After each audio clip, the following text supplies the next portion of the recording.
I'd like to call to order the meeting of the Planning and Zoning. Today is December 6th. It is now 1:02 p.m. Please stand for the Pledge of Allegiance. To the flag of the United States of America and to the republic for which it stands, one nation, under God, indivisible, with liberty and justice for all. Ashley, can I have a roll call, please? Chairman Sean Poole. Here. Member Randy Stout. Here. Member Lori Simpson. Here. Member Lisa Burke. Let the record show that Member Lisa Burke is absent from today's meeting. Alternate Member Joe Malin. Here. City Attorney Nancy Meyer. Here. And let the record show that Alternate Member Denise McKenzie is absent from today's meeting. Thank you. All right, a little old business regarding the board minutes from our meeting on the 5th of October. Any discussion regarding those minutes or questions? If not, do I have a motion? I make a motion to approve. Okay, do I have a second? Second. All in favor? Aye. Aye. Perfect. All right. First thing on the agenda, the yearly reorganization nomination of board members. Do I have a motion regarding the chairman? I'll motion to appoint Sean Poole as chairman. Second. All right, well, there we go. No discussion there. All in favor? Aye. Aye. Thanks again, guys, I think. Thank you. All right, so we're going to go to, first thing is the overview of the comprehensive plan. Well, hold on. Okay, what would you like to Not do? quite there. Not quite there yet. You have an open position. Oh, I do. So yes, and you have, I believe, 3 applicants. That's right. Still, Fantastic. you have 2 alternates plus another one. Okay. I think the information's in the packet of them showing their interest, which they don't have to do, but they. So the 3 we need to discuss who will take the open position and then who will be your alternate. Wonderful.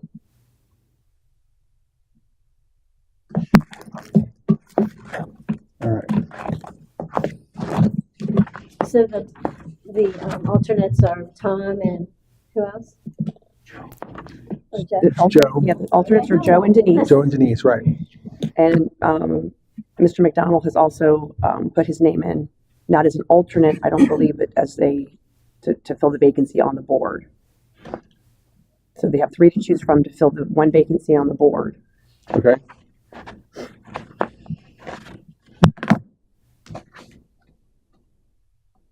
And Joe is here to discuss. Yeah, we've already seen Joe's resume. Yeah, we saw Joe's resume. We saw Denise's resume. Yes.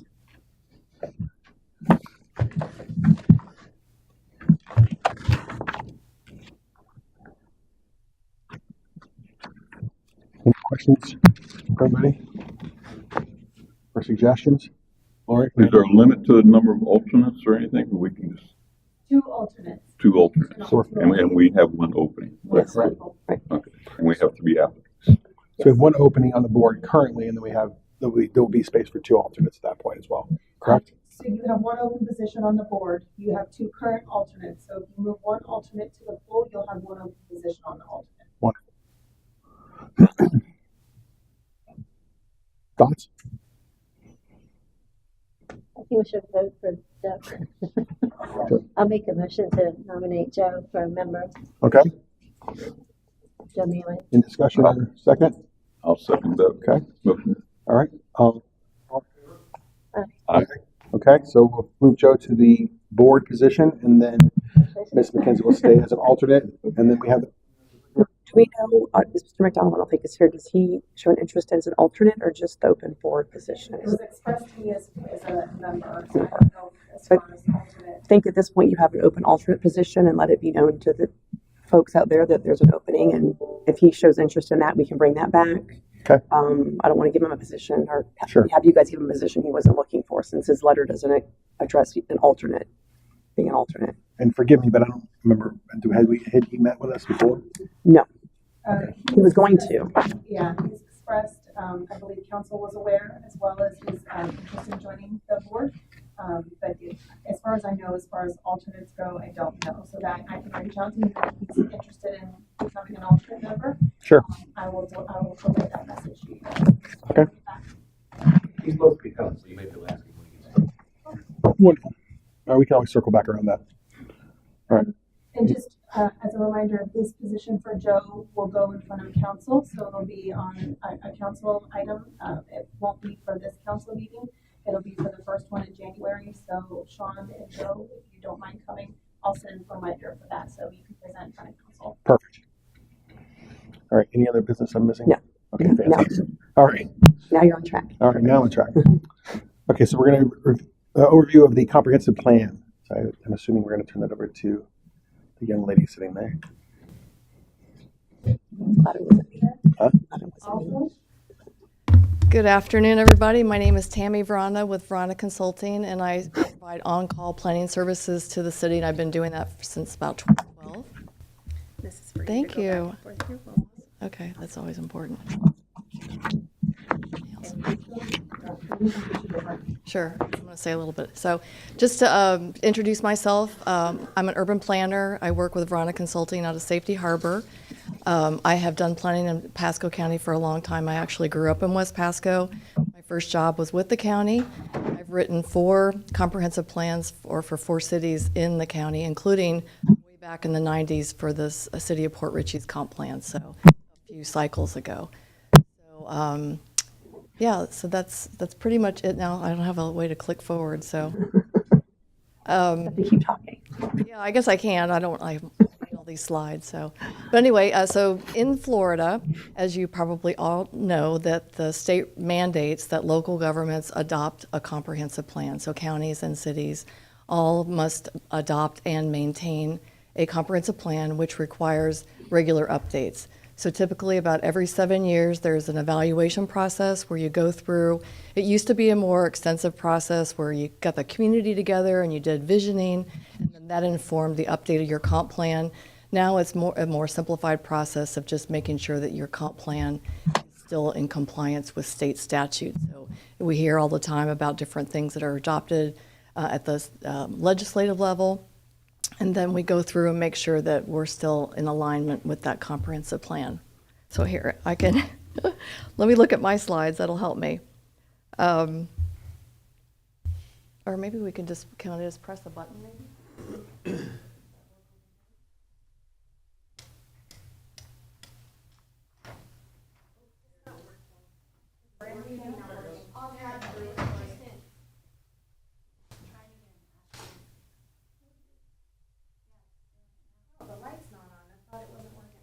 Okay, is it doing? Is it working? okay. Maybe he's lying to me. Okay. Yes. Okay, so that's the first one, and the statute related to comprehensive planning is Chapter 163, Part 2, if you ever want to look it up and have a read.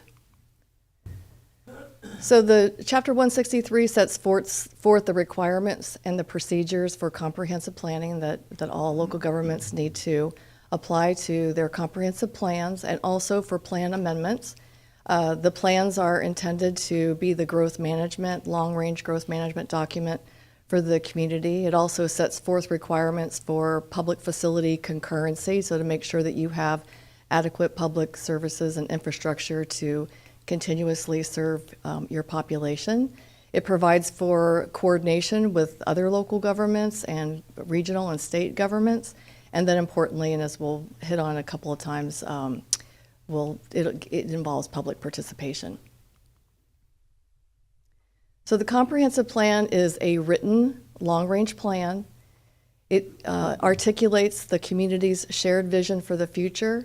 It includes goals, objectives, and policies for growth and development activities that would affect the city. It helps protect your valued places and promote economic prosperity for all.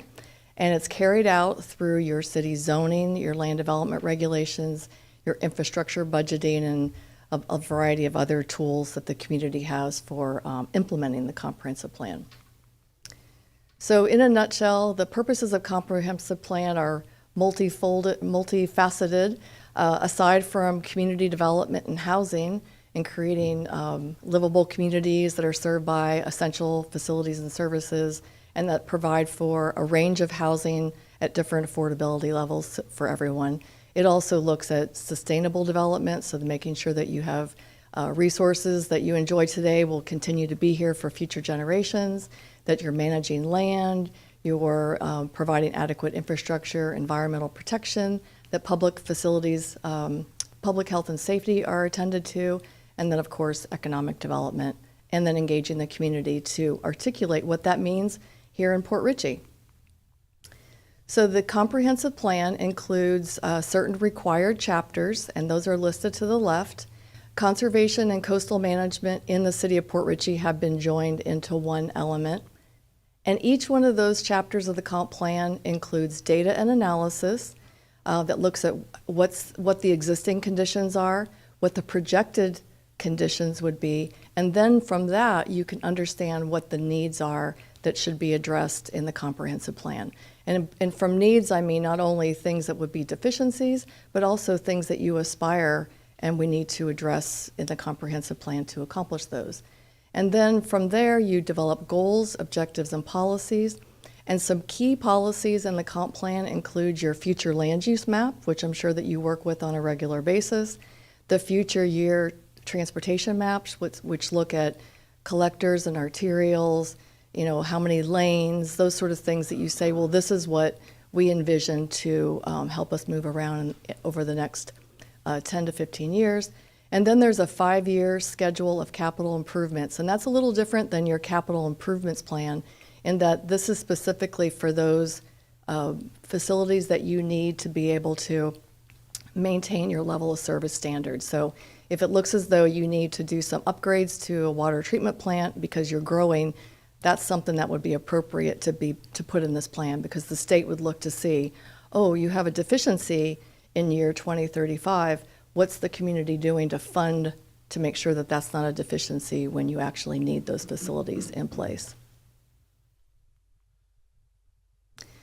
So the future land use map and the future land use element are guiding policies for your land use decisions. And the future land use categories on the map set forth whatever's allowed within the particular category, and then the maximum development intensity. And that can be measured in terms of density, which would be housing units per acre, or a floor area ratio, which is typically applied to non-residential property, which is a relationship between the building square footage and the lot area. And then also related policies in your comprehensive plan that you use for making your decisions are compatibility. So you look at, is something that's being proposed, is it compatible with its surroundings? And usually those compatibility measures are articulated in your comprehensive plan. And then also, again, public facility standards. So you may have heard of level of service standards, that you need to have this much capacity available for development and proposed development. And feel free to stop me at any time, but if we could kind of roll through these, I know you have other things on your agenda, and we just wanted to give you just a little background on before we get going on some comprehensive planning work in the community. So your comprehensive plan was last adopted around 2009, 2010. I couldn't actually find the date within the state records, but you did do an evaluation of your comp plan in 2006, 2008. So that means that your comprehensive plan is based on data from 2006, 2008. So it's, and we have been doing evaluations. We did the last one, I believe it was in April this past year, where we looked at state statute to see if the policies aligned. And there was a small list of things that we needed to touch on, which could be just sort of minor updates to the comprehensive plan, and I'll get into that. But really, at this point in time, this community, because of how much has changed, you may want to do a little bit more of a deeper dive into the comprehensive plan update, and that will be decided by your city council. But at this point in time, you do have a fairly dated plan. And also, the horizon is 2020, so we're beyond 2020. So at least that date needs to be revised. So the comprehensive plan, when you're doing an update, it looks at where are we now and where are we going? If we didn't do anything else and we have everything, all our frameworks in place, where does that take us to? But we get together with the community at large and we ask, what is our vision for the future?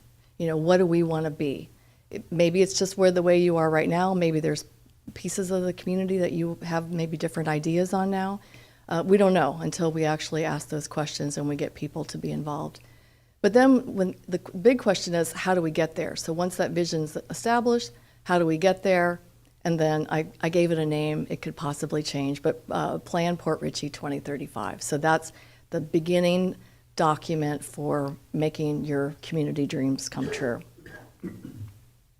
So the process I'll just go through quickly. It starts with reviewing your any adopted plans. You have a community redevelopment district or a community redevelopment plan. There's laws at the state level, local level. We look at existing conditions and trends. We look at needs, so how, you know, what sort of facility needs or other needs the community has. Also the values, we understand, you know, what is important to the community, and that's an important aspect of the comprehensive plan. And then the aspirations, what sort of big goals do you have? From that, we develop a community vision. From there, we look at what issues and needs need to be addressed in the plan and any of the big ideas that have come out of the visioning process.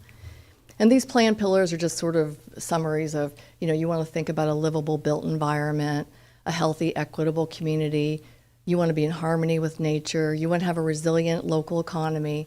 And of course, you want to be a responsible regional partner. And from there, you go into goal and policy writing. You have goals and objectives and policies right now, but what do we need to change to bring those policies into alignment with your community vision? And then we go into an adoption process where the Planning and Zoning Board holds a public workshop. I mean, you can have many workshops, but that one last public hearing is the one where you make that recommendation to your city council.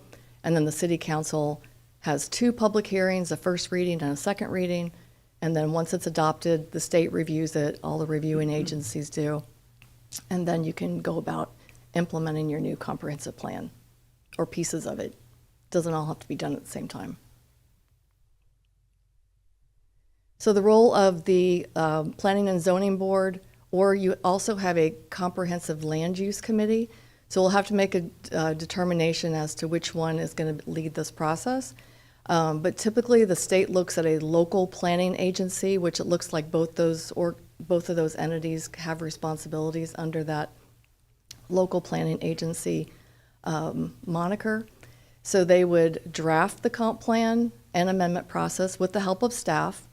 Facilitate public involvement, so getting people to be, you know, you want to have as many people involved in your comprehensive plan update as possible, not only because you can generate more ideas that way, but also then you have community buy-in when you go about implementing it.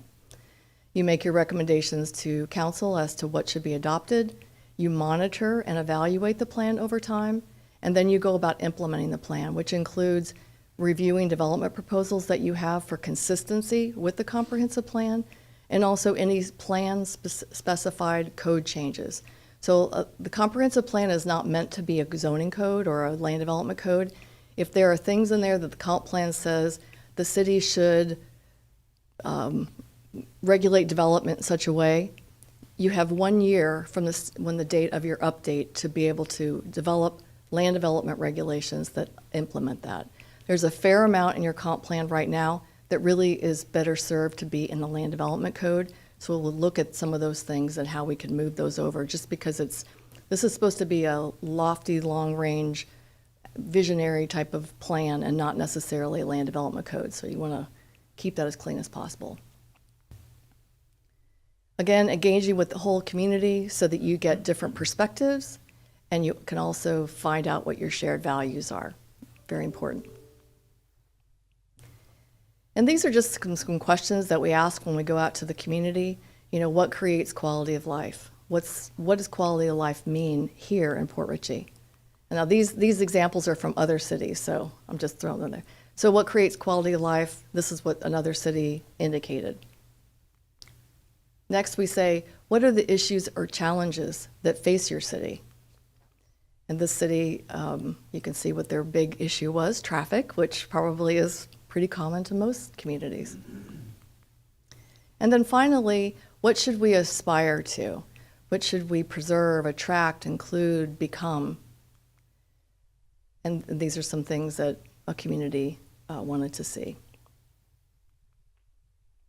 So just really quickly, what's trending now in community planning?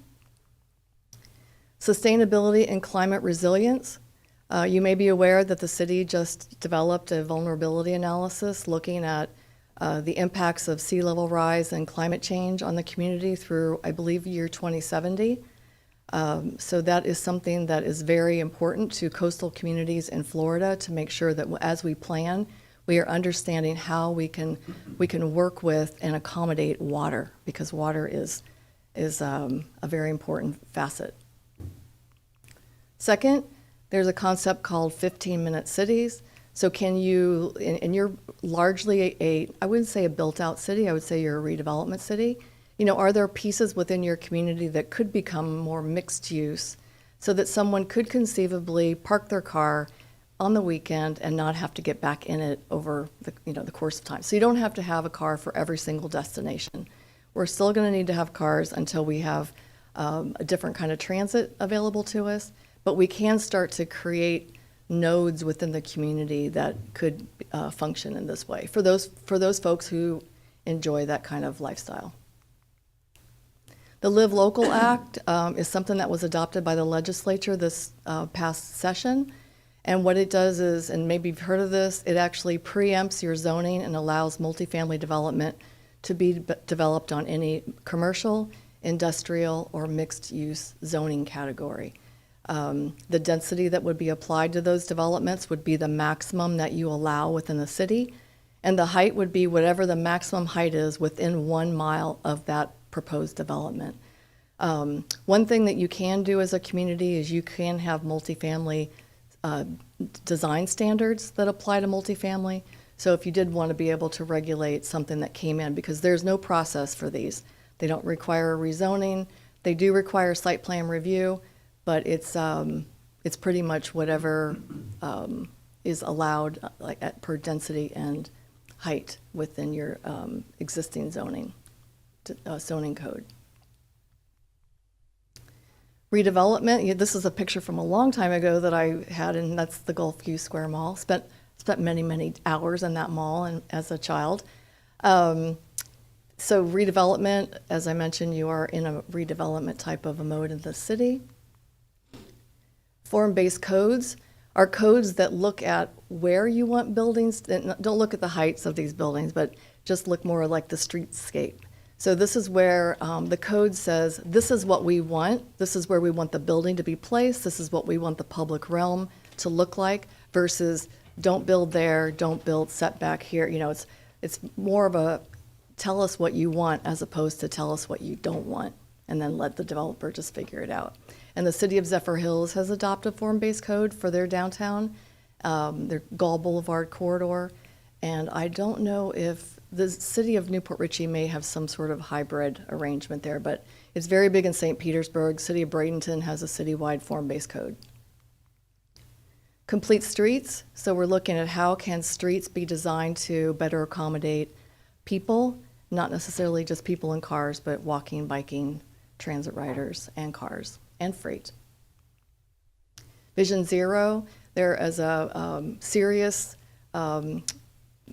statistics regarding the fatalities and major injuries as a result of our streets in not only in Florida, but Tampa Bay area particularly. So Vision Zero just looks at things, that interventions that you could go in and make your streets and your crossings safer. Tactical urbanisms could be just pilot projects, little things you test out before you actually implement them and spend infrastructure dollars. Emerging smart technologies, so just keeping up with technology. And then this is an important one that's really catching on. Diverse housing options are important because not everybody wants the same kind of housing. Not everybody can afford a single-family house on a big plot of land. So this missing middle housing concept looks at everything that's in between single-family housing on single, or on lots, all the way up to your more intensive apartments. So it's accommodating different types of triplex, duplex, townhouses, things that you would see in pre-1950 subdivisions. And then I think this is the last one, healthy, equitable communities. This diagram you see is from the AARP folks, have done a lot. They're, of course, advocating for older Americans, but they say when you design for older Americans and you also design for children, that you create great communities for everybody of all ages. Okay, so I know I went through this quickly, so hopefully you have some questions. But our next step is to look specifically at the conservation and coastal management update. As I mentioned before, the city had done an evaluation of its comp plan, and one of the things that it had not satisfied was creating peril of flood policies. And now that the vulnerability analysis or assessment has been completed, we actually have some data from which we can develop policies. So at our next meeting, or at your next meeting, we would like to just start that conversation of the update of that conservation and coastal management update. And just as a little sneak peek here, you actually have 2 policies right now, and of course I'm not going to be able to see that from here, probably. And you aren't either, so you don't really have to, but I want to be able to tell you what's there. So essentially, the 2 policies, one relates to conservation, so environmentally significant and natural resource areas, and the second one deals with the coastal management component. So what we're proposing is that we break those down into 5 goals, and of course there would be objectives and policies under those that we can get into. But we're looking at, with the first one, to have a goal regarding natural and cultural resources, a second goal regarding coastal resiliency, the third regarding disaster planning, including safe emergency evacuations, and then what do you do for post-disaster? So what plans are in place for managing getting your community back up on the ground and redeveloped? And then the last one would be community engagement. So that's kind of just a framework of what we'll be talking more about in January. And that's all I have for you. So I'm happy to answer any questions, and thank you for listening. Sure. Everything you showed us so far is basically a template provided by the state, and we're going to fill in the blanks. So this is my interpretation of what comprehensive planning is, and just giving you some ideas of what you could include in it. The state is much more hands-off than what they used to be. When this was first adopted, the Community Planning Act, I think, came about around 1985. And it was very regimented. There was actually a separate the Florida Administrative Code that actually had minimum requirements for comprehensive plans. And a lot of what you see in your comp plan was related, it was like a checklist, right? It's like, we have to have a goal that says this. Now it's much more relaxed, and these comp plans can be yours. There are certain things that they must have. We must provide for, or at least consider, our affordable housing need. You need to make sure that you have adequate public facilities. There's some basic things.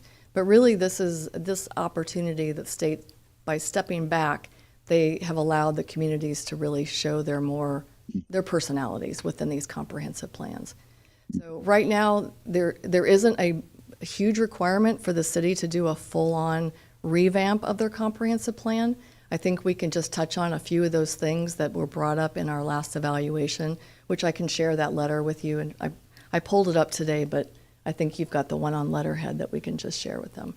But I think that's something that council will probably discuss and decide if, how robust of a process do they want to go into to update the comp plan, or if you just want to tweak it in a couple areas and make sure you satisfy those state requirements. So there's a couple of avenues we could go down. Okay. All right. Thank you. You're welcome. Any more questions, discussion?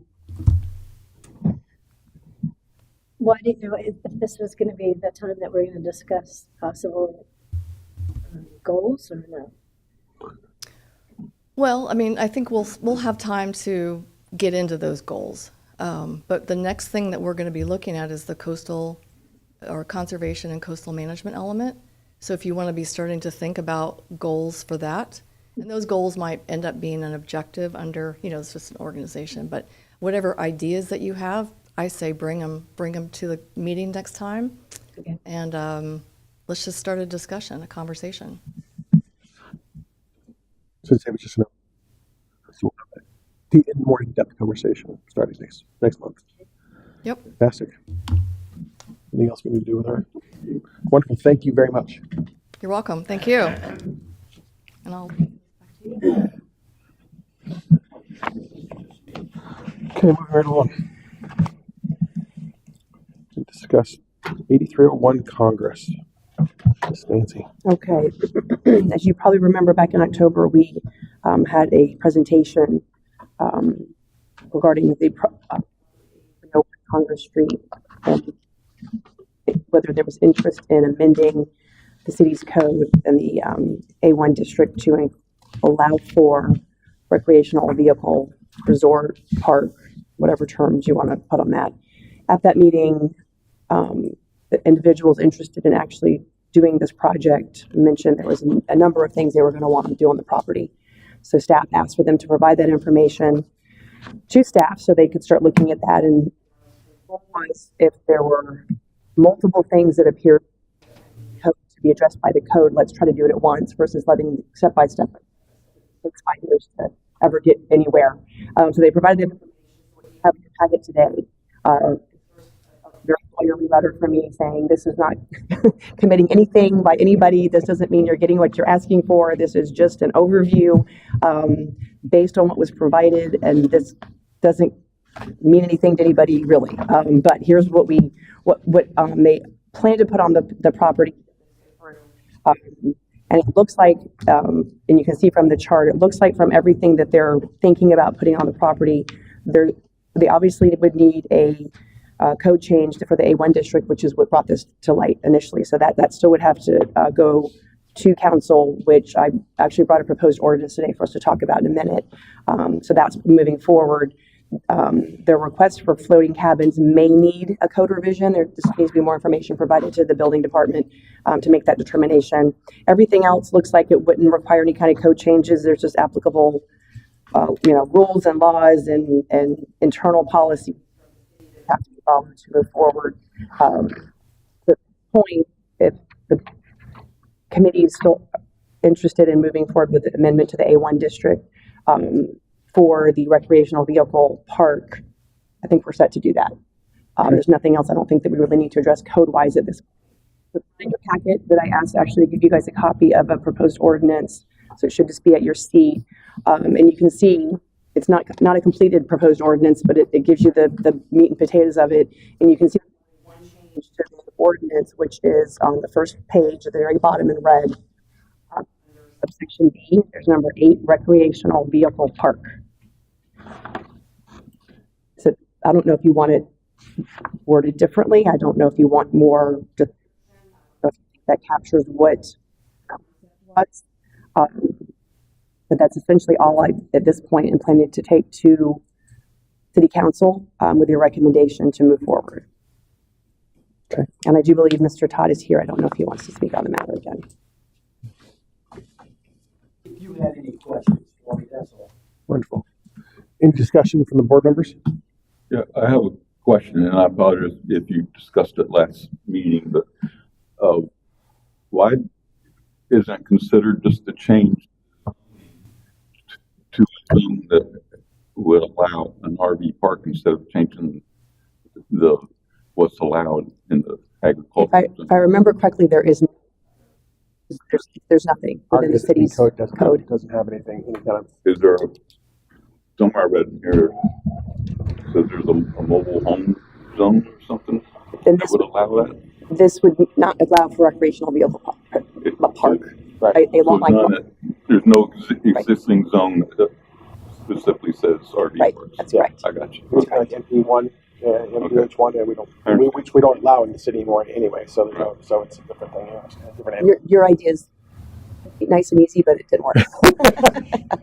We tried that one already. Then I did look at the proposed change in the code. And the only thing I could ask is maybe is where you added the recreational vehicle park under section B, why not, if we could move it to section C so that at least it would be Yes. under the scrutiny of a special exemption. And I'm glad you brought that up. I did, when I drafted this, I thought we'd ever discuss that at the original meeting. We talked about an interest in moving this to council, and no objection to it happening. There is the option of making it a permitted use, which means it's allowed, as long as they follow all the rules, approved, all that kind of thing. But it could also be a special use, special exception use, which would require a little bit more oversight. I don't know that if staff has any reason to want it in one place versus the other. So the other side of this too, Randy, this, from that standpoint is, because you missed the last meeting, this is literally the only parcel in the city that qualifies for this. Right. So it's not like we have multiple parcels we're gonna have to deal with. Right. This is the one of it, moving it to special exception. Any comment, Ms. Veronica? Bill? Michael. Now, the only thing with putting it under a special exception, if they want to do anything different, it'd have to come back to you guys again. If we put it under as a permitted use, done. He starts the process and and building department can manage the process accordingly. Now, in planning, you'll come back here anyway. So you're gonna see it no matter what, from a planning phase. Well, if we're going to do it, prefer this under a special exception then. Any other discussion, Ms. Laurie? No. Joe? Okay. I'm gonna make a comment. So, and I feel like you're unfortunately you're behind it because you weren't here for that. Like the building official said, the only problem we have by doing that is it's going to add another step to this process that's already been going on for as long as it has. So the particular individual who's been doing this has been working on this for, correct me where I'm wrong, Matt, has it been 5 years? Yes, sir. So 5 years that we're going through the process, and literally because it's the only parcel in the city limits that qualifies for this change anyway, we can manage the whole process now, be done, as opposed to having another meeting just to approve it again. So that's the reason I think that Nancy put it where she did it the first time, because that was kind of how the board had pushed it to you last time. So, I mean, all it's asking is for a review and approval of the Board of Adjustment. And I think that's what we're capable of doing today, right? I'm not trying to throw No, I get it. a wrench into the whole thing. I just think even though there's no other zoning, I'm not sure. that's the where's nation Board of now. Adjustment? I don't know what the future is. And the special exceptions, the review goes to the Board of Adjustment before it comes here. So you would like an extra step included to include the Board of Adjustment? Is that what your thoughts are? Are we part of the Board of Adjustment? No, Separate. that's a different board Separate board. altogether. Different board. Yeah, so- I'm sorry. So yeah, so the Board of Adjustment, Lydia goes through and they'll prove, for instance, just to give you an example, I want a 6-foot fence, but the code only allows me to have a 4-foot fence. You have to go to the Board of Adjustment and request that change. So by putting in a special exception group, the power from here and which we don't have the power, the recommendation power from us directly, we've added another group, which adds to resources for staff. Right? So we're trying to, staff and the board had kind of recommended that we put it here because it's the only parcel, so that we can kind of say, here, council members, you guys decide. We've already approved it. For as far as we're concerned, it makes sense. So Okay. you see there's difference there? Okay, perfect. That being said, do I have a accept or recommend this ordinance to council? Yeah, I'll make a motion to add recreational vehicle park as permitted use under agricultural zoning district. Do I have a second? Second. All in favor? Fantastic. That will be on council agenda probably in January, but I can't speak. January. I'm not gonna, Ashley? I don't know what Ashley's, Yeah, Probably it will be directed to Matt. that's true. That's true. Perfect. I think someone wants to speak. Yes, sir. Feel free. Dave Mueller, 5439 Blue Point Drive. I I don't know if it's me or maybe I don't have the whole thing, is Frisco County has something on file with regard to recreational vehicles and zoning. Is there any reason why we just can't parrot that particular ordinance and align our zoning with whatever Pasco's doing with regard to this? I think you're on the right step, but does it go far enough to address all the other pieces? And maybe that's going to happen later on, but potentially if we side by side what the Pasco zoning is for A1 and the particular reference to RVs and all the other things that are on your schedule there, that way we don't reinvent the wheel, we correct the problem and address it in a timely manner. I know that Mr. Todd has been anxiously trying to get some traction here, and I think you're on the right track, and I appreciate you taking the time to look at that. And if this is the first step of many, it moves it in the right direction, and I appreciate that. Thank you. You're welcome. To address that, this is actually the step that's necessary to make that happen.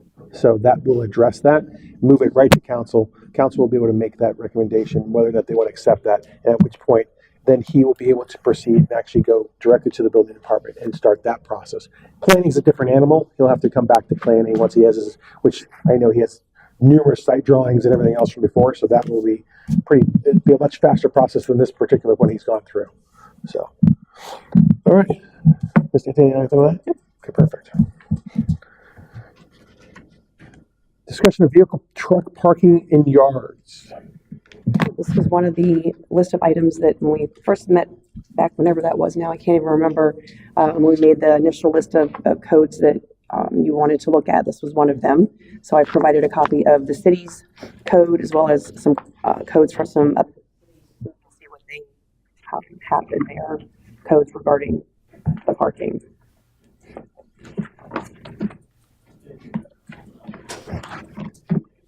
Any comment from staff? Besides what we already have? Okay. Any discussion from the board?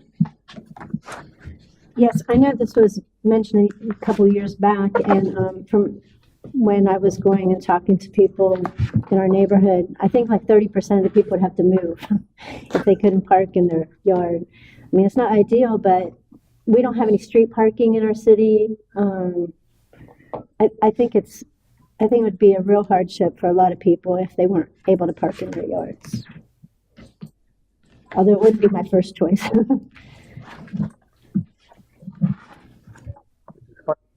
According to our code now, if I'm reading this correctly, if it exceeds 6,000 pounds, it's not allowed anyway. If it's commercial. If it's commercial, right? Yeah. Which is that's a lot of the issue. Yeah. So code doesn't already specifically allow it for commercial vehicles, not residential vehicles. I mean, not the regular single family use vehicles. This will be directed to the building official again. I guess, has that been a concern, an issue that y'all have had to deal with for code enforcement up till now? Has that been a real problem? It's hit and miss. Yeah, I get what Lori's saying about not being able to, there's no street parking and stuff, but you get some, if you drive around certain parts of town, you'll have 4 or 5 vehicles parked in the front yard. I mean, I see 1 or 2 or something like that. It's okay. There's been a couple instances where commercial vehicles are being parked in the front and stuff like that. We've had to go in and have them moved out, but it's up to you guys. We'll enforce whatever the city council puts out. You guys recommend. But it's what residents feel like they want. The key for the continuation and moving forward on the code is, and actually helping staff enforce the code, is the city was for many, many years was in a state of blight, which is the reason we have a CRA, right? We were designated by the state as a blighted city with many bad areas. So we've incorporated a lot of these codes in here so that we can help alleviate that. raise the tax base accordingly so we can afford to do things in town, afford police, or do fire trucks, or whatever we can afford, all the things we need, which is the reason Matt's here. He's trying to help. That I'm kind of curious what the discussion we're having is. We're trying to widen the code to include that as an issue to address that. We already have it's very well laid out that, and obviously staff's having to deal with it now for commercial vehicles. I mean, nobody wants to see a box truck parked in somebody's front yard. I mean, I get that. But the average driveway has about 2 parking spaces, and then if you have guests over for a Right. party or something, I mean, where you can put them to park. But one-off units is different. I think we're kind of addressing the fact that there are literally places in this town where there's 5 cars parked on, you know what I mean? So when my kids come home from school, there's 3 new cars in their driveway. Yeah. The difference is that hold that, so they're not parking in my yard. So.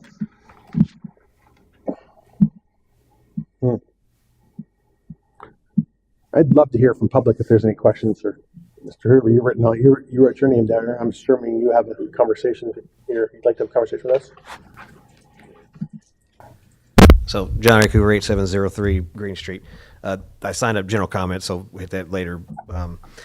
But on this particular topic, I wasn't so sure about it. It was yard parking or actually parking those commercial vehicles in driveways.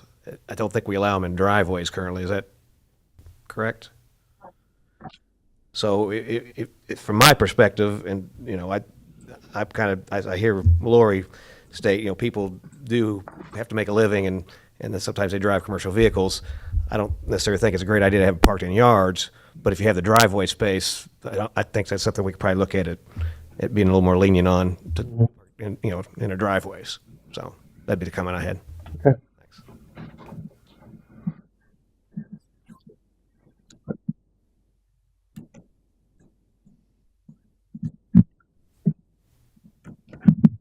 I mean, my suggestion is the code's pretty explanatory. I don't know that we need to expound upon it. I mean, council will direct staff to manage accordingly. If they've done a good enough job now, I'm not sure that, like you said, it's a problem, but it's not been if it's a blighted issue, staff takes care of it. And they drive by and they see it there, and they see it there, they go knock on the door. Yeah, they have to have a tag, and they have to have Right. Wheels on the vehicle. Right. You can't have cars on blocks, all the normal things, right? So that's. Yeah, it has to be registered. It has to be movable under it. It has to be drivable on the street. Right. It has to be movable under its own power, things like that. Like I said, most of them are it's every once in a while there's a couple that'll park their dump trucks and their big dump trailers and stuff.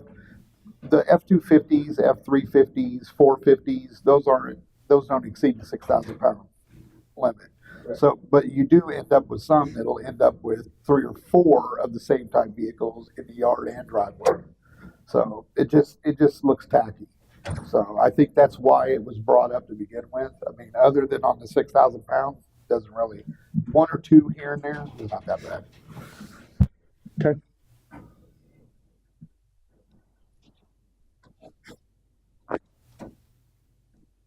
Any more discussion? Just one question on the commercial vehicles. Just the fact that it does or does not have any signage on the vehicle, does that make a difference as far as its designation? No, it's basically, the code just reads about basically just the weight of the vehicle. I get it. I was a general contractor for 20 years. I used to have lettering on all my stuff, but mine dealt with HOAs. So HOAs don't like it, but as long as it meets the code, I don't care if it's got, as long as it's not derogatory. Sure. Joe Henry. Yes. Can you push the button? Oh, sure. Great. The only concern I have is, and there's a couple of neighborhoods that they park those commercial vehicles in their driveway, but they extend out over the sidewalk, which forces pedestrians to go out into the street.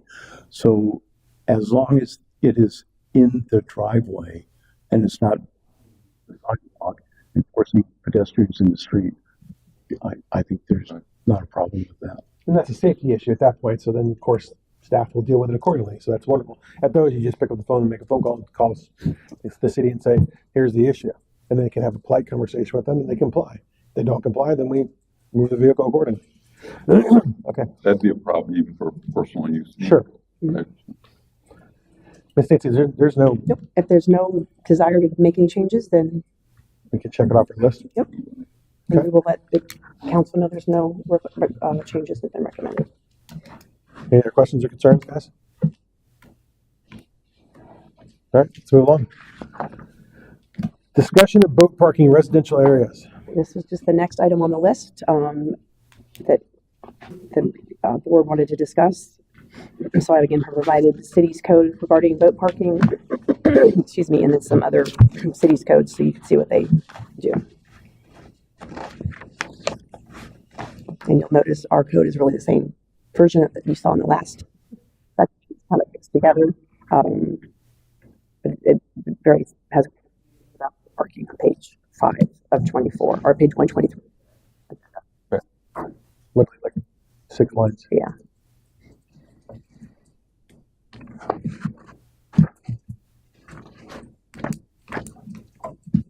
So there was discussion at the last meeting because it became it's kind of a heated conversation, obviously.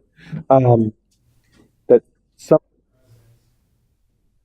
has requested the ability to modify this to include the ability to park. I don't know if you were here, Joe, to park, and I know Randy was not here. They discussed the ability to park their boats in their driveway. The current code does not allow that. As a matter of fact, it says here for no period no longer than 24 hours, unloading, loading. And it's not just boats, it's boats, watercraft, recreational vehicles, such as my RV when I come back from a trip, stuff like that. And for that is obviously because of, it's been an issue. And staff's very good at keeping an eye on that when they do park their boats. We're pretty lenient as well if they're working on their boat, changing a lower unit, things like that here, obviously, right? So there's maintenance associated with that. I had personally had stated last week, as you were here last time we were here, that I don't agree with it personally because I knew that, but I have lived here for 23 years. I've watched one person's idea of a boat parking in the driveway was completely different than a guy who has a $150,000 boat parked in his driveway who just doesn't have a lift, right? As opposed to the boat that was given to them by their grandfather that's with flat tires that hasn't moved and seen the water in 26 years.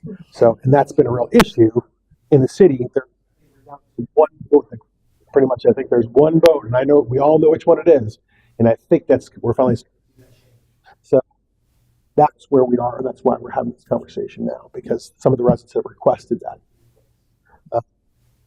I've already voiced my opinion. I'd love to hear from everybody else, and obviously from the public if they have. Actually, you know what? Let's change that. Can we hear from staff?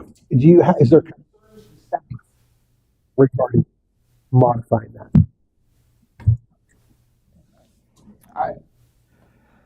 I go either way the code is. You know, like I said, I don't live here. It's not my community, but I enforce the rules that are in the city. And we do have some folks that, you know, go outside the curve and everything else. You go right on the corner of Queener and Chapel. There's been a boat there for a year I've been trying to get rid of, and it's not on a trailer, it's not movable, it's dilapidated. The guy's constantly saying he's trying to sell it. But you do have some nicer boats. And I understand a waterfront community, but if you also look around, there's 60, you could throw a stone and hit a storage facility.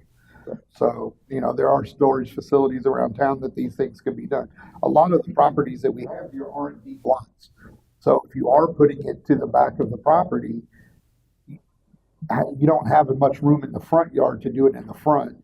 And it could run into what Mr. Mallon was saying. It could be out projected past, you know, because the tongue on a trailer sticks out further than, you know, a boat trailer or on a boat than it does on a trailer or on a truck. Right. So you have that issue too. I'll enforce whatever's there. Okay. Joe, something wants to say? Yeah. The only problem I think is why it's been brought up in the past is that if you live on a canal, which a lot of us do and a lot of the boats are on, you basically have a backyard, back door, alley type entrance and that's where the boats should be kept. And I've heard a lot of the folks that live on the canals say, what happens is they've got a canal. They didn't want to put in a boat lift. They didn't want to put in a dock. And so they bring their boat up into the front, which is fine. Some of them look really, really nice, but then engine covers come off, engines come apart, and it sits like that for 2 and 3 months. And in a neighborhood where there's a canal, where you do have the wherewithal to put it in the back where it's not seen, I think that's what some of the issue is.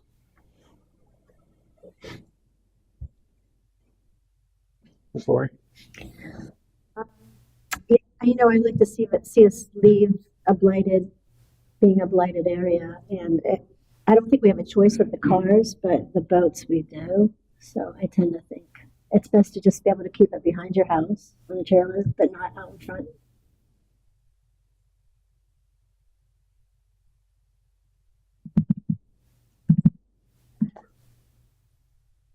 It's an area of contention for sure, and I feel for those people who don't have the ability to park their boat in their backyard.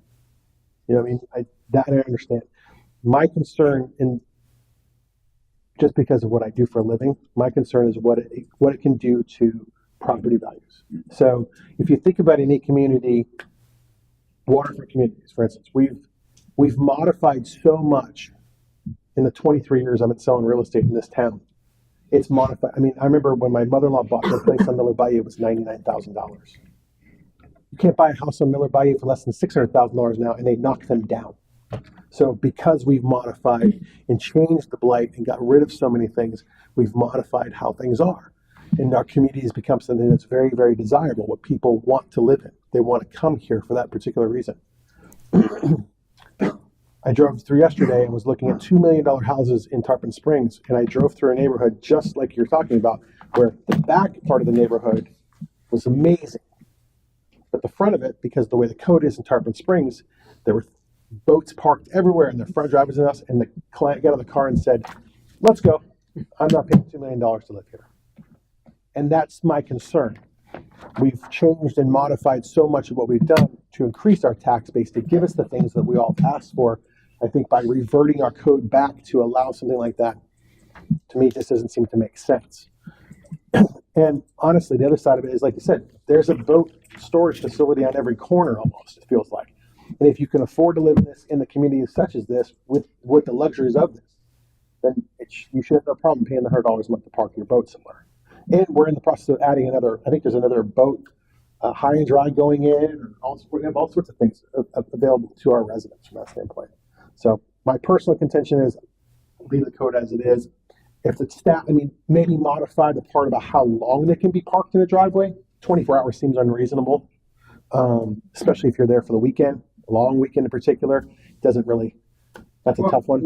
And like Mr. Mueller, and I've had a couple others, if they reach out to us and say, hey, I'm having a few things done on my boat, and let us know, we put a note in the system that it's there. Perfect. So, I understand 24, 48 hours waiting on a part or something, or you're getting it ready, you got a big weekend coming up, couple days, 3 days, we can work with that. Sure. It's the ones that sit there for 3, 4, 5, 6 months, don't move at all, and then we get constant calls about it and everything. But as long as they reach out to us, to myself, code, whichever, drop us a note, just like Mr. Mueller did, we can note about it. We know it's ahead of time. He's got pre-approval. There's no issues.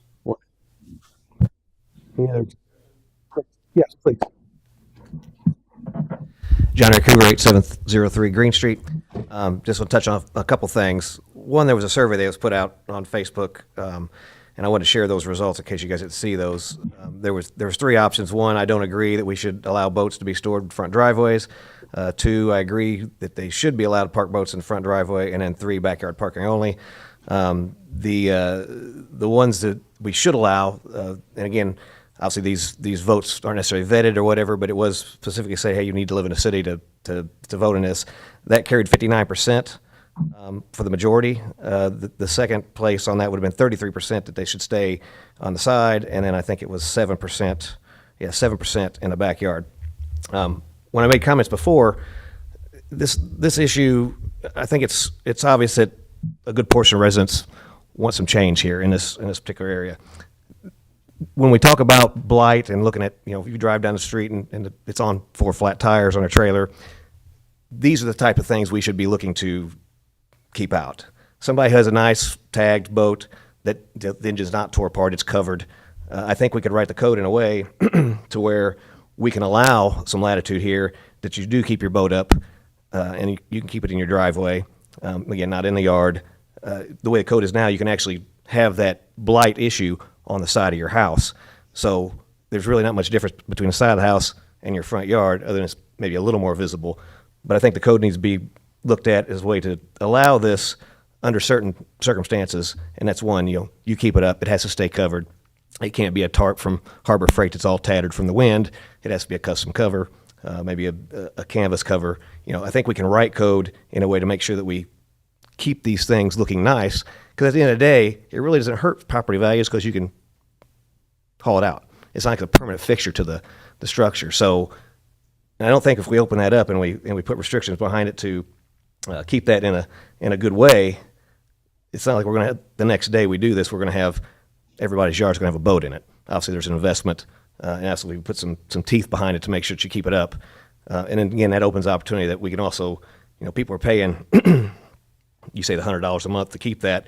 The city's not getting any of that revenue. If we could open that up and allow that, we could actually look at possibly doing a boat permit where you can park it in your yard for $100 a year, and there's additional opportunity for revenue. So I'd like for you to consider, obviously, loosening that up. Definitely, from a timing perspective, 24 hours is kind of unreasonable. So at bare minimum, I think we should open the time up. But I think we can do this in a smart way and allow, put some teeth behind it so it's kept in a nice looking manner. We should be able to loosen that up. And like I said, the overall majority do want that. So I think we need to take that into consideration. Thanks.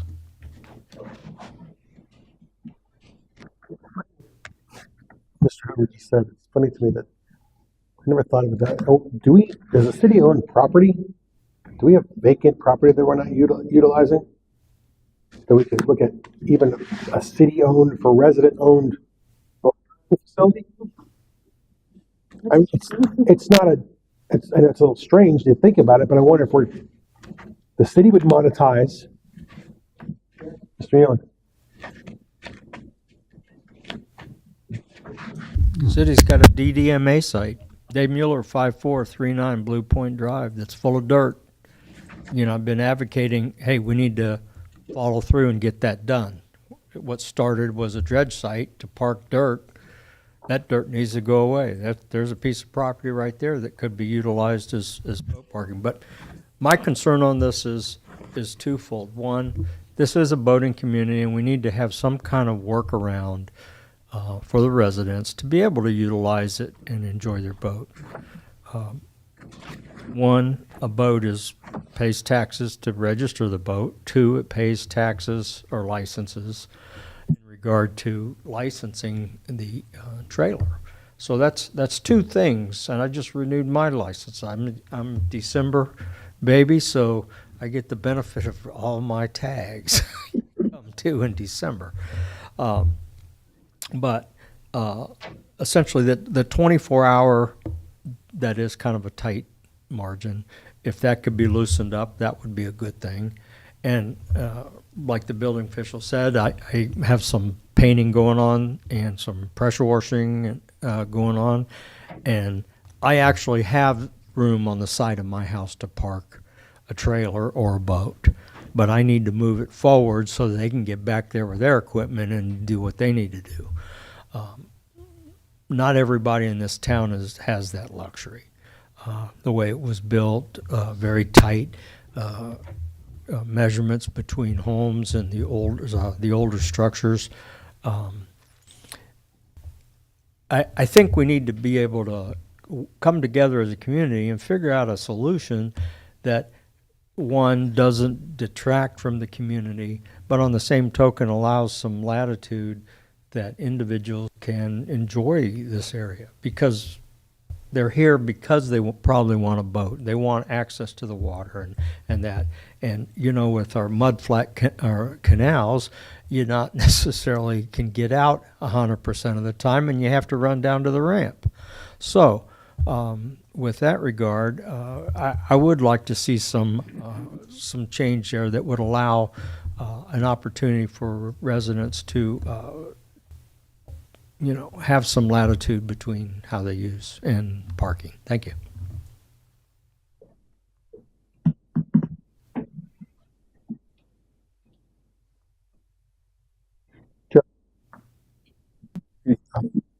Mr. Mueller said that boats pay taxes, they have to register and stuff. How much does the city of Port Richey get of that? I think that all goes to the state and the county. Yeah. So although that's a monetized thing, the city of Port Richey is not going to profit from it. The other thing is that Mr. Hoover brought up that as long as they look nice, and they're covered and stuff, that's fine. And I am also okay with that. Like I said, when the engine covers come off and the engines get torn down. So where do we draw the line on that? So do they have to keep it all covered? Honestly, I think that's what marinas are for, to go down there and get engine work or whatever done on your boat. So that's just my take on it. And then, like I said, there's boat storage places, and I've seen a lot of folks working on their boats there, and it just doesn't cause the plight. It's like you said, you go down through these neighborhoods and they look really nice in the front, and they can keep their boats in the back, and it keeps the values up. And it's like the guy said, I'm not paying $2 million to go up and down the street to see 3 or 4 boats in the front, engine covers off. They've been like that for about the last 3 months because they can't get parts, and things like that. And then, so that's where I'd like to see us draw some kind of line on that. Okay. Randy? So maybe we could consider just changing 24 hours to 7 days. Okay. Lori? I think maybe we should increase the amount of time that they can keep it there, like a day or two. Ms. Nancy, what would be protocol? Is it in our, do we have the ability to suggest and ask? Because I love I saw the internet poll, so to speak, that you guys, somebody put out there. I think Lori put it out there. It's funny, I didn't even reply to it. I saw it, I didn't click it. Do we have the right, do we have the ability to, obviously there's ability, but cost associated with it, to poll our residents for this? That's another side of it, right? There's many of the residents who don't have a voice on Facebook that way. The poll that we put up, it was, I don't know how many people it was, but it was very, very. Right. So is that something we can ask council if they want to add to an agenda, or how do we do that? That's not really a legal question, a legal matter. It would be more of a city decision, city policy. Okay. So I think that would be something that could be addressed to council. That your recommendation is, I'm going to put words in your mouth. You may not end up doing this. Recommendation is to modify this ordinance to 24 hours. Additionally, this is a suggestion planning and zoning had. I think it's a conversation with the city manager, council, to see how they want to do it, what the expense behind it would be, and if they want to. The other side of that, sure, it's not an agenda. It'll be on council's agenda when it gets to that point. That is the community's time to come out and give their opinion versus the city proactively going out and seeking it by spending additional funds. But that's not my decision to make. That's just on the two sides of it. I mean, I think we're all in agreement that the time needs to be modified. Give me another hand up. Oh yes, go ahead. So I'm sorry. Hi, Ron McDonald, 7610 Deidre Circle. I was trying to understand, a boat and a trailer is a legally licensed vehicle in the state of Florida. And most of them cost more than a lot of people's cars do. So how they can be considered blight because you park it in your own driveway, I can't understand why it's so different than having a golf cart or any other vehicle parked in the driveway.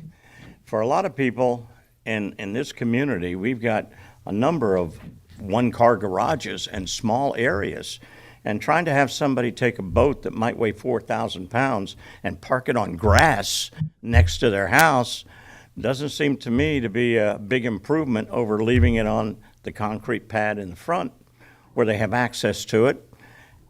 We're a waterfront community. People expect to see boats.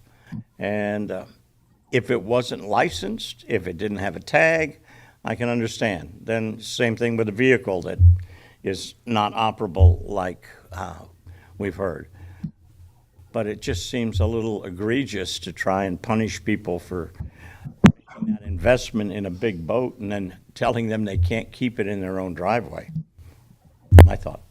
I think the key with that, with your comment there, was the last word, big boat. The problem I think we have, and the biggest problem that I've heard from residents for many, many years is, for instance, I have a 40-foot diesel pusher RV. Well, the code clearly states no boats or major recreational vehicle. Or if you pay $250,000 for your RV and $250,000 for your boat, and why is it okay to park somebody's boat, because we're a waterfront community, in the driveway, but I've got to pay to go store my. You follow what I'm saying? So now we open a can of worms, and then we're not talking about boats that are 4,000 pounds. There's 40-foot boats in this neighborhood, right? And then and those are the people who have $250,000 in their boat, and they don't want to pay to park it somewhere else because the birds are going to leave a mess on it and everything else. I understand those issues. I guess the concern is it's just so vague what we're asking to change. We're asking to say, well, you can park in your driveway, without adding some kind of caveats to control that. Council's going to have a bigger problem in the backside when somebody complained about other issues, as far as, the guy who's got a 40-foot boat parked in his driveway. I guess I'm just I agree with the timing issue. Timing is the biggest issue with me, because I've had my boat out of the water more times than not. It's getting ready for scallop season, for instance, and it takes a week to get it ready. Yes, Matt, please. Okay, Eric, you talk. This is very. It needs to be very informal, because it's a serious issue in the city.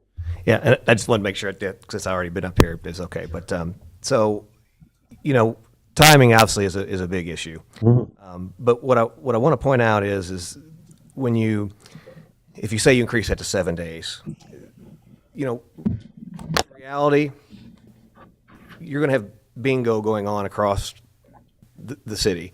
7 days here, 7 days here, 7 days here, 7 days. So, I'm all for, I don't want to live in an HOA. I don't think a lot of people live in Port Richey want to live in an HOA.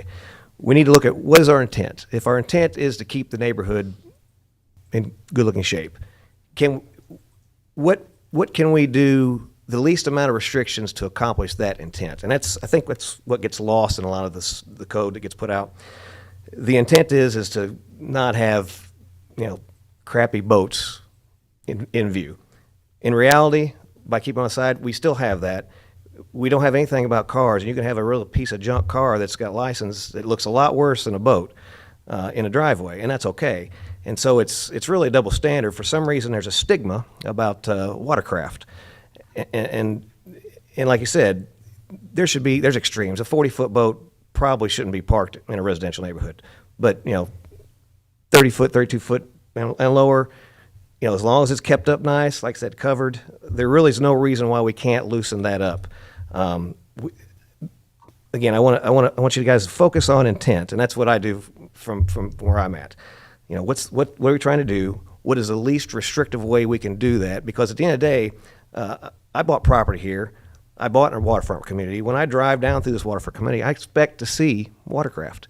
I mean, it's on the water, and everywhere I go, and I think some of the actual other Bel Air Beach and some of the things, they actually allow that. As I was looking through that, again, there's ways to, we don't want to punish all for the bad behavior of a few. Agreed. You can go to a bowling alley and there's alcohol there. You can have people go in there, a select few, get drunk and boisterous and get thrown out, but the majority go bowl, have fun, have a couple drinks, have a good time. So the answer to that is, because of the few drunks, you don't shut the bar down. Right. You need to focus on what the problems actually are, write the code in a way that you can be as least restrictive but maintain the ability to keep your city looking nice. So I don't want to just jump to time to try to mitigate that, because that's really not doing much for the issue, because again, you're still going to see the boats, just as smaller windows. So let's focus on what we're actually trying to do, the intent of this, and do that. Thanks.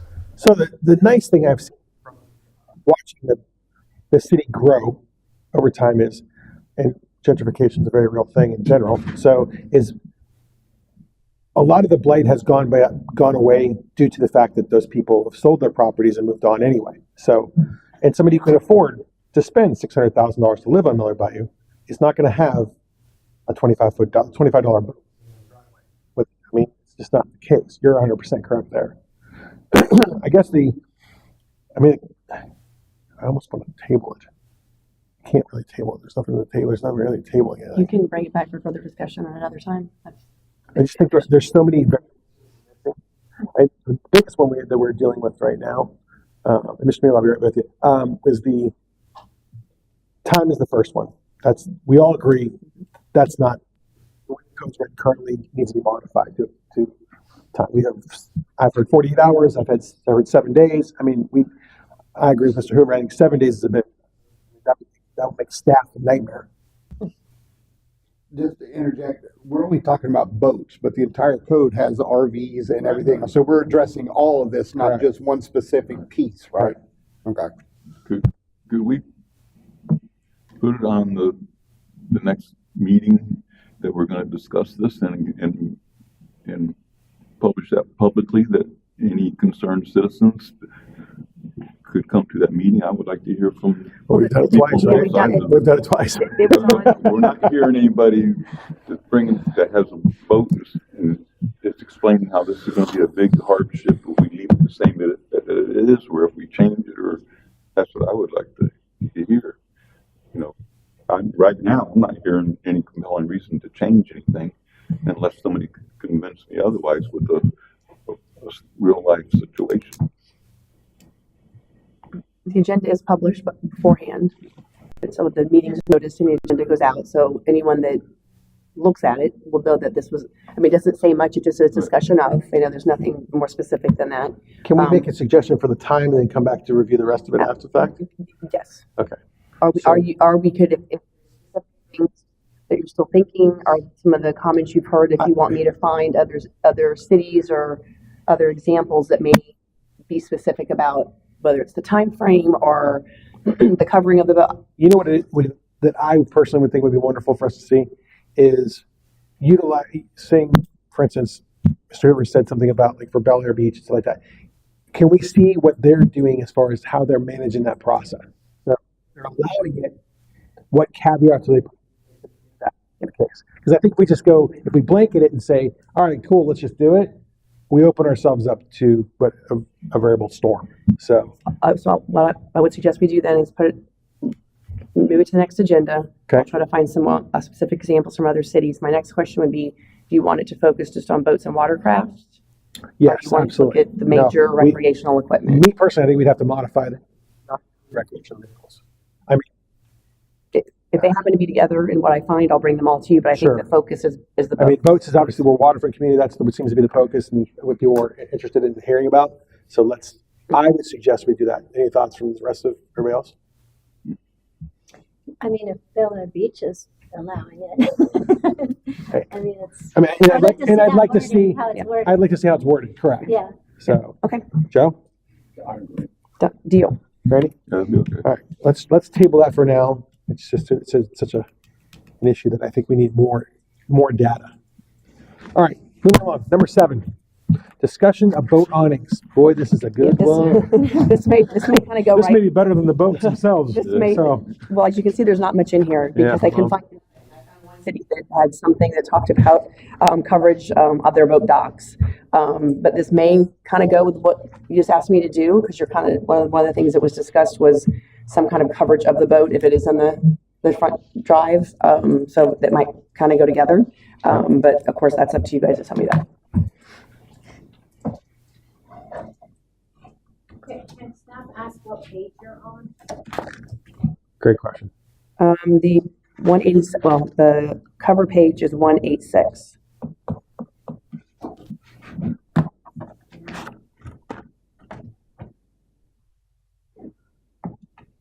Yes, second last page. 156? 186. Item number 7, if that helps.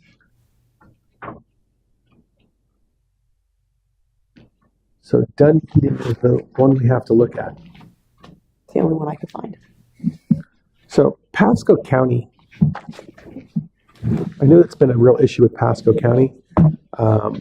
They have seemed to slide by in Pasco County until just this voting season. As a matter of fact, I heard that there was an issue with Pasco County code enforcement ticketing people for having covered structures if they were considered a permanent structure.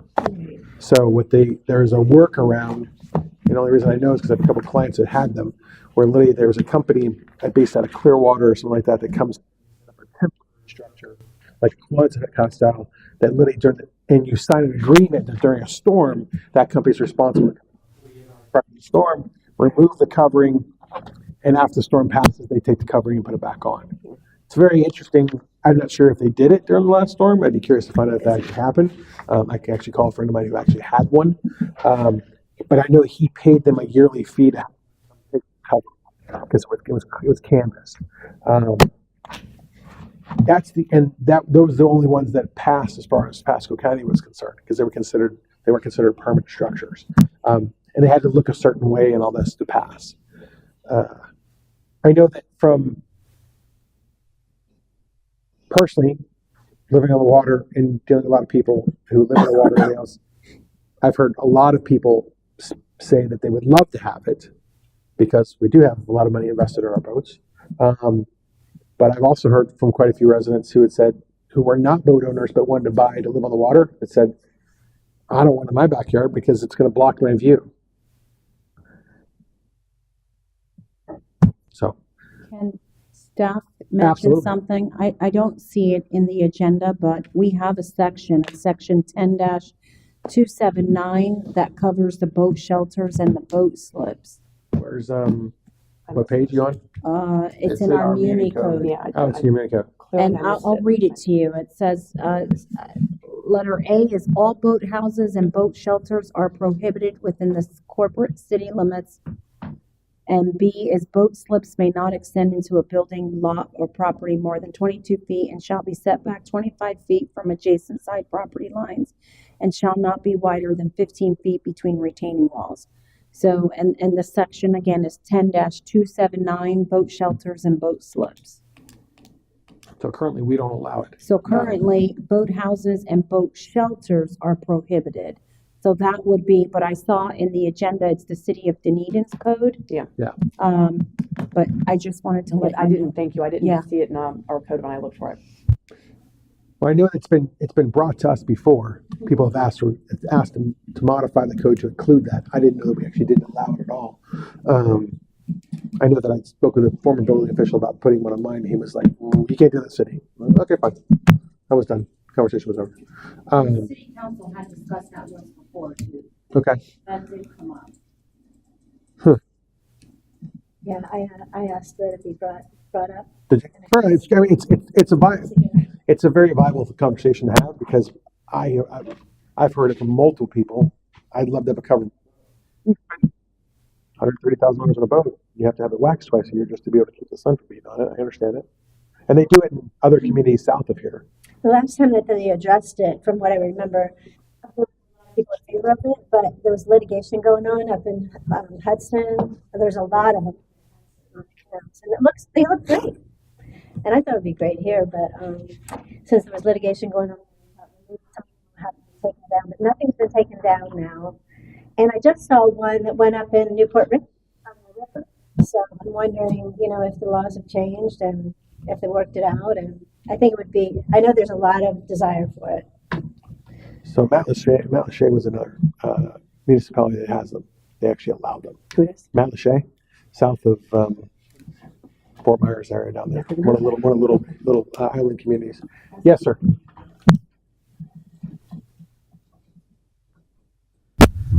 Dave Mueller, 5439 Blue Point Drive. I think these would be a good thing. The reality is a semicircle on top of a lift doesn't block anything to the extent that a boat on a lift would block. So from that standpoint, you're really not getting any more to that. It's almost like just a bimini top on top of the boat. Number two, there is one of these located in the city of Port Richey. It's on Green Street at the north end, and there is a boathouse there. I don't know how that occurred, but they're here now. Okay, so for that matter, most of the folks realize that you do have to protect the investment. I choose to cover mine with a boat cover that covers all the sides, which is where the sun's going to hit anyway, and that is not going to address the sun. So, needless to say, it's probably not the cost-effective solution, but it is an attractive solution, and I'd be in favor of that. Thank you. Thank you. Question, concern? Yeah, let's hear from the public first now. Sure. Oh, Mr. Hoover. Johnny Coover, 8703 Green Street. Green Street. That's my neighbor. We actually have two variations of that on Green Street. At the very end, there's actual roof structure. I think it's been there quite a long time. I'm not sure the details behind that, but actually next door neighbor has one of the aluminum structures with the tarp, and I don't know for sure, but my understanding is that is able to be put up because it can be taken down as temporary or whatever. So I think that's actually allowed. Maybe I don't know if is it not. That was the rationale I got. So I think we have something going on. That being said, again, I'm actually for boat lift covers, and again, I think the intent here is we don't want to obstruct the view. Well, how much more view is being obstructed with a roof when you got a big boat sitting on pilings and that's really more at eye level than the roof is. So if the boat wasn't there and the roof was, your view's much, it's not obstructed. If you want not to have obstruction, don't allow boat lifts at all would be the answer. So, Sure. And personally, when I go down to Tarpon and I see these boat lifts with the covers on it, looks very nice. It actually looks nicer than what we see in our canals. So, there's I think there's an opportunity to actually beautify our canals to some degree by putting those on there, because I'd like to see those as opposed to the tarps and stuff that are out there. So if we allow it, and we don't have these other companies going around and trying to skate underneath the law or whatever, we actually do make it actual roof material. I think it'd look a lot better, and I think it allows you to protect your asset back there. I think it does beautify the area, and it can really do some good. And actually, obviously permits would come in, and the city receives some building permit money on that. So I think it's an opportunity to do the right thing. So. Matt? Matthew Todd, 8301 Congress Street. I think it's a great idea. However, I don't live directly on the water, but y'all have gorgeous homes. I mean, every one of you have beautiful homes. I think it's an asset to do this, and it's going to bring up your property values. It's going to increase the value of the property, and it's more tax dollars for the building department to generate for the city. Thank you. What's staff's contention on modifying the code to include those? What is your thoughts? Like I said, I go either way. Doesn't matter to me. It's not my neighborhood. They're up. I actually went after the ones that Mr. Hoover's talking about and was told to back away from them. So it just depends on, they're here because somebody allowed them. I'll tell you right now, they were unpermitted because there's nothing in our systems at all that show permitting for any of them. And those are just the ones that I've been notified of. I'm sure there's more. Sure. That, but without me accessing the property, that same thing. I would tend to agree. It's not really going to change much of a view of a canal. Like Mr. Mueller brought up, have a bimini top or something. Now, if it's an enclosed boathouse like the one down on the end of Green is, I can see that part, and that's going to fall right in line. Why do we have a 4-foot fence code on the waterfront if you're going to allow a boathouse? Sure. So I think that, either way, whichever the city decides to go, just give me the tools to enforce, and that's what we'll do. I mean, personally, I would love to see it modified as well to include them, but I think there needs to be a lot of there needs to be, first of all, a process where it goes to the building department. The building department can manage and make sure that that is done correctly. I also agree that there needs to be certain standards set in place. Like the city will only allow, for instance, aluminum structures with a stretched canopy on top of it, such as a bimini material, and we only allow the following colors for it, or whatever it be. You know what I mean? Something where we manage the process 100%, as opposed to just say, oh yeah, let's just do boat awnings, because God knows what you're going to end up with. So, in Tarpon Springs, yes, they do allow them down there, and they do look great for the most part, but look like shanties on the top of the water. So that being said, if we manage the process great, I think we could do very well. And there are a lot of residents in the city that would love to have them, because we have boats in their backyards that cost more than most people's cars. So The example we have here of Dunedin's covered boat docks. It says the permit may be administratively granted. So what does that mean, administratively granted? I would take that to mean through the building department, maybe. I'd have to look at more of their code. It may describe it. It may be the building official within the city's staff. I'm not sure. So it's just saying you go through the permit period? Yeah. Does it imply that there's rules and? I was actually going to ask Mr. Alexander that. Would the structure come within the building code for you to permit and Yeah, follow? and it'll probably fall under the same. It depends. If it's going to be a separate structure than what the dock was, then you'd have to get DEP, Army Corps, and everybody else involved as well. That's what you want. So any type of structure, period, no matter what it is, if it's it has to be permitted. Has to be permitted, and either through like I said, if you're taking your existing dock that's already been approved by Army Corps and DEP, and you're adding to it, then it has to be engineered to whatever it's going to cover, and everything else, and a permit has to be pulled for that. So the ones that are out there now are not permitted.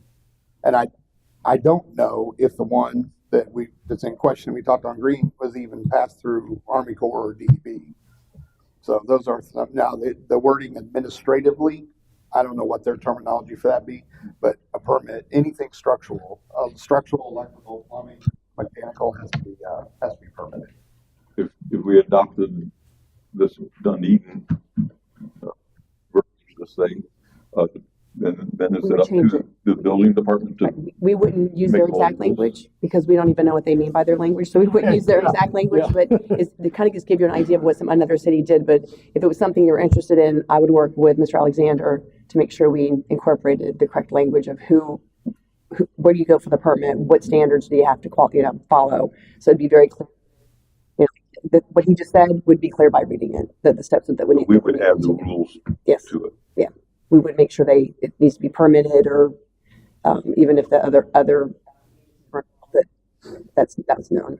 yeah, they have a Pinellas County Water Navigation Control Authority regulation and the applicable building codes. Right. So we don't even know what those are. Yeah. So, I mean, I would be interested in moving forward and having conversation about it. I wouldn't want something that we'd have to ask Ms. Nancy to do, but like even myself, I'd be willing to make a phone call to the company that did the one that I know my client had, and have them give me a quote or even give us an idea what their procedure and process is. I know that he had to have that. I don't think he permitted that one because it was considered not a temporary structure.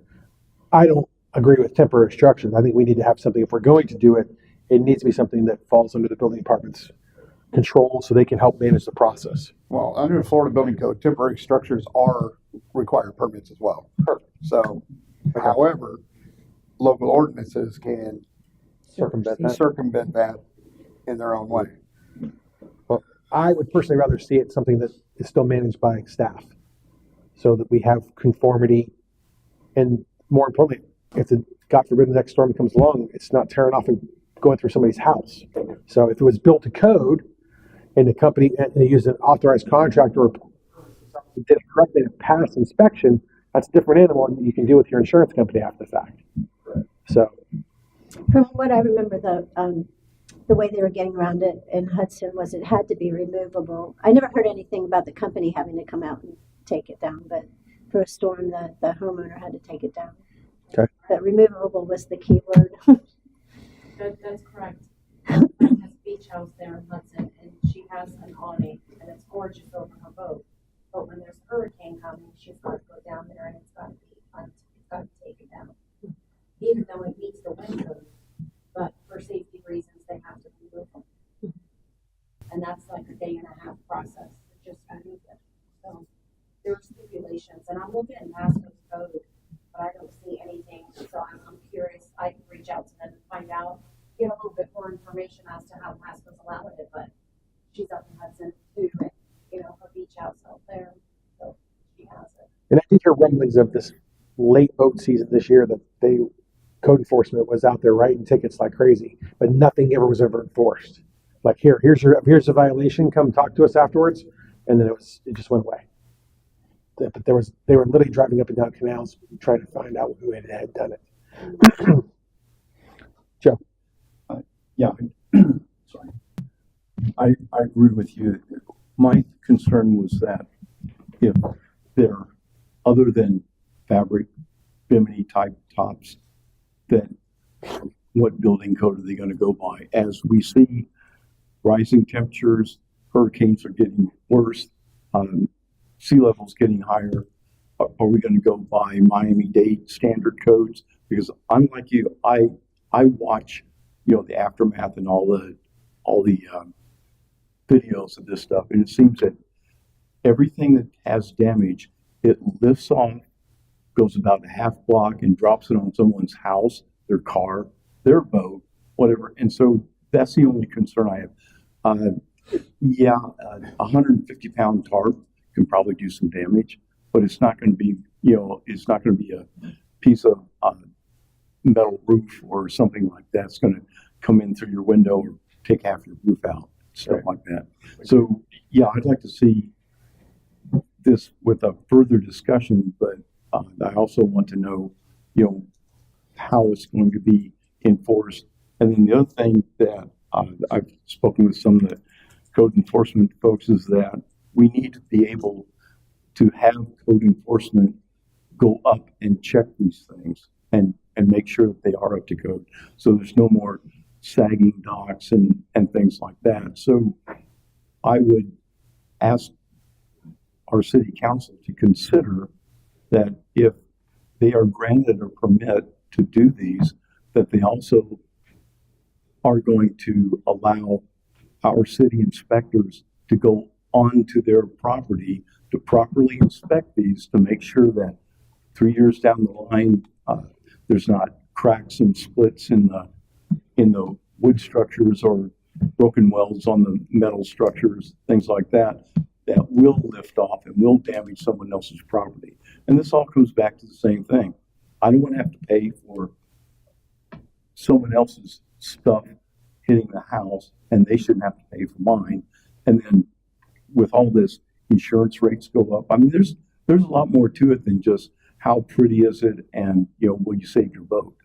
There's a lot more to these things.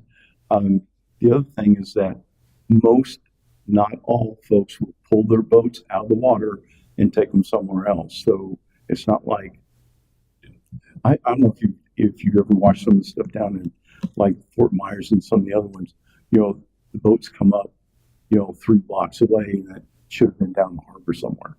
Right. But that's the only concern I have about putting covers on the boats. Like I said, bimini top type material, I'm fine with that because not a lot of damage it can do, but metal roof, tile roof, wood roof, shingles, those are all heavy projectiles that will do damage to other property.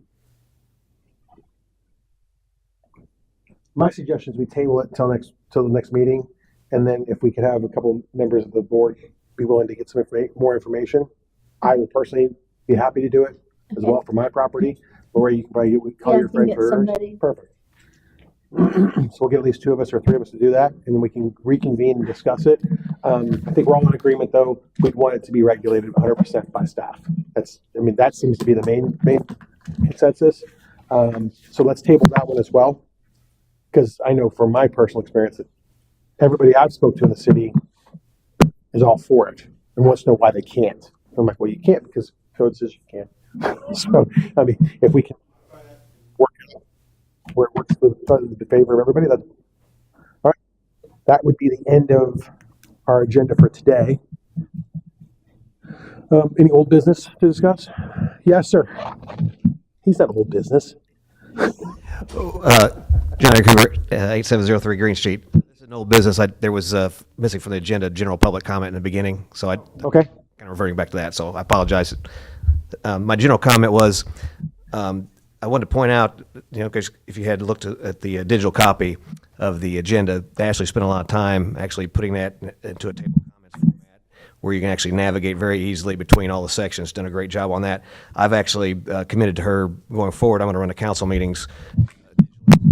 Reduce my paper waste that comes to the house. So I was going to encourage you all to take a look at that and see if you guys could maybe at a future meeting possibly go digital. Well, I know CAC went digital. They have very little paper that gets used, but I know you guys are similar to council with big packets of information. So if anything we can do to help reduce that cost, like I said, she's done a fantastic job on getting us to the point where we can actually do that. I actually ran the last meeting with it and it worked out well. Prefer it. So anyway, Prefer it. consider that. Thank you. Yeah. Brandon, one last thing. It's been suggested to me by folks in the community that if everyone on the council or on this board is agreeable to it and agreeable to it, that maybe because of all the backlog that we've got, that we meet 2 times a month, not once. It's not me. Just throwing it out there. And I've heard the same thing, and my comment has been, I'm sure everyone's amenable if schedules work, 'cause I know how Sure. hard it is to get once a month. Sure. But if everyone's sort of try, So, go from there. I mean, moving it to daytime has been a godsend, first of all, for staff, probably, because they need some more night meetings to fill their entire months.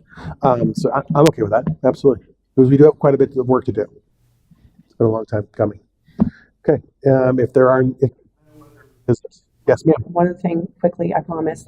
It was brought up at a prior council meeting that it is time for the waterfront overlay district to be reviewed. The part of the code, an issue has been brought to everyone's attention. Just letting you know that if unless there's a loud objection, which doesn't really matter because council's asked you to do it, but That's fine. that's going to be added to your list of. We're already looking at the waterfront overlay district. Anyone feels there's any amendments that need to be made to it. There's All right. quite a few. That is all I have. Thank you. Okay. Do I have any other business or motions? Motion to adjourn? Do I have a second? All in favor? One, guys, thank you. You're exactly.